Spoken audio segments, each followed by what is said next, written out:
안녕하세요. 오늘 시간에는 사하라 이남 아프리카의 다양한 지역 분쟁과 저개발 문제에 대해 다루겠습니다. 그러면서 유럽인의 아프리카 진출 과정과 사하라 이남 아프리카의 문화적 다양성, 그리고 사하라 이남 아프리카 지역 갈등과 저개발 문제에 대해서 알아보겠습니다. 먼저 사하라 이남 아프리카의 식민지 경험과 민족 및 종교 분포를 보겠습니다. 이 지역은 유럽의 식민 지배를 받습니다. 그러다 보니까 15세기 이후에 여러 변화를 겪었는데요. 유럽인의 아프리카 진출 초기에는 서부 해안 지역을 중심으로 금상화 각종 농산물 등을 유럽으로 대규모 반출했습니다. 그리고 신대륙 발견 이후에는 노예 상강무역이라고 해서 유럽의 공산품, 그리고 아메리카의 모카와 설탕, 그리고 아프리카의 노예를 교환하는 이런 노예 삼각무역을 했고요. 이런 삼각형 무역을 했다는 뜻입니다. 이것 통해서 아프리카계를 아메리카 지역의 플랜테이션 농장의 노예로 많이 이용했습니다. 19세기에는 대부분 이 지역은 유럽의 식민지로 전락해서 자원과 노동력을 착취당했습니다. 그러다가 이제 사하라 이남 아프리카가 독립하였는데 지금은 대부분 독립했고 제3세계 즉 2차 세계대전 이후에 미국, 소련 어느 편도 들지 않는 그 제3세계의 한 축을 이루게 됩니다.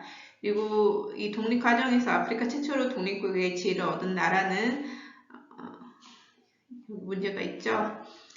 남아프리카 공화국입니다. 하지만 독립 이후에도 많은 어려움을 겪고 있고요. 그리고 종교 및 인종 분포를 보겠습니다.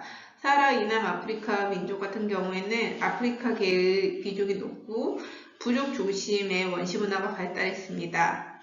그리고 얼굴 형태 및 피부 스택 등등에 따라 다양한 민족이 있고요. 남아공 같은 경우에는 유럽인의 이주를 많이 해서 백인 비율이 다른 지역보다 높은 편입니다. 사하라 이남 아프리카의 종교를 보면 서남아시아 아래의 그림과 함께 볼게요. 민족, 종교, 자료 여기 있는데 종교 분포를 보겠습니다. 녹색, 지금 이슬람교 같은 경우에는 북부 아프리카에 많은 편이고요. 그래서 서남아시아 지역과 인접한 지역 등등에 주로 많이 있고요.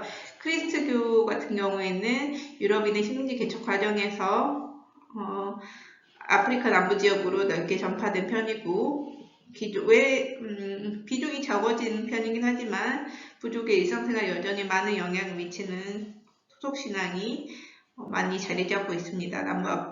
남부 아프리카 쪽으로. 그래서 크리스트교 비중은 가장 높아지고 있죠. 소속신앙은 낮아지고 있고. 이제 갈등을 보겠습니다. 사하라 이남 아프리카의 분쟁과 저개발을 보면 먼저 왜 민족 및 종교 간 갈등이 시작됐냐. 갈등 배경에는 유럽 열강이 이 아프리카 지역의 국경선을 획정하는 과정에서 나타나게 되는데요. 식민 지배 과정에서 부족의 생활 공동체를 무시한 채 획정했다. 그리고 지도자들의 독재 문제가 있다. 뭐 이런 내용이 있는데요. 지도로 함께 보겠습니다. 이 유럽 열강들이 아프리카를 이렇게 식민지배하면서 각 나라끼리 국경선을 임의적으로 긋습니다. 그러다 보니까 보면 국경선이 되게 직선으로 그어진 국경선이 많아요. 근데 국경과 민족, 종족 경계가 다르죠. 이거는 무슨 의미냐면은 만약에 AA, BB 인종이 있어요.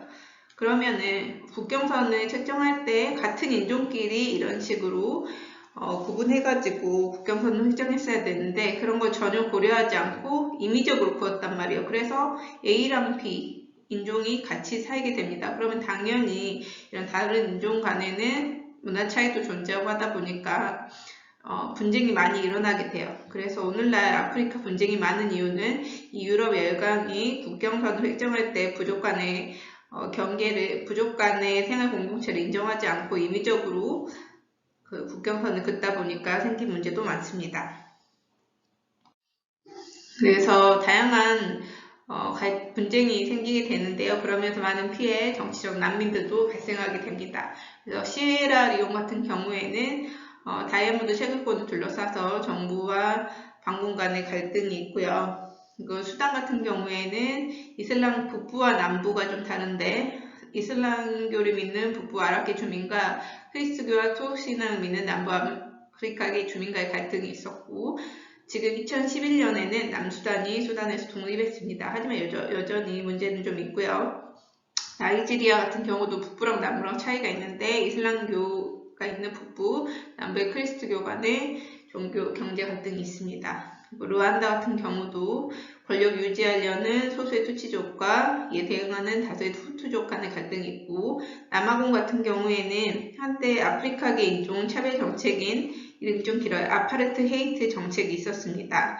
지금은 물론 폐지되었지만 이게 무엇이냐면 소수의 백인이 다수의 유색인종을 지배하기 위해 시행된 인종분리 정책입니다. 그래서 인종을 백인과 다른 유색인종과 분리시키는 정책이었고 폐지가 1990년대 됐지만 아직도 인종별 주거지 분리 현상은 좀 완화되지 않은 편이라고 합니다.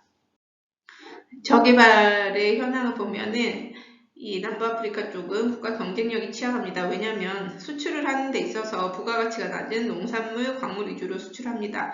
그러면 수출 후에 벌어들인 외화로 선진국에서 부가가치 높은 더 비싼 공산품을 수입해요. 그러다 보니까 불평등한 무역구조가 되겠죠. 그래서 선진국들과 경제적 격차가 커지고 있고 이런 저개발 상황에서는 만성적인 빈곤, 기아 문제가 있고요. 열악한 여러 문제들이 있겠죠. 그래서 인간의 삶의 질을 평가하는 지수인 인간개발 지수가 당연히 낮은 편입니다. 그래서 개발을 위한 다양한 노력이 있는데요.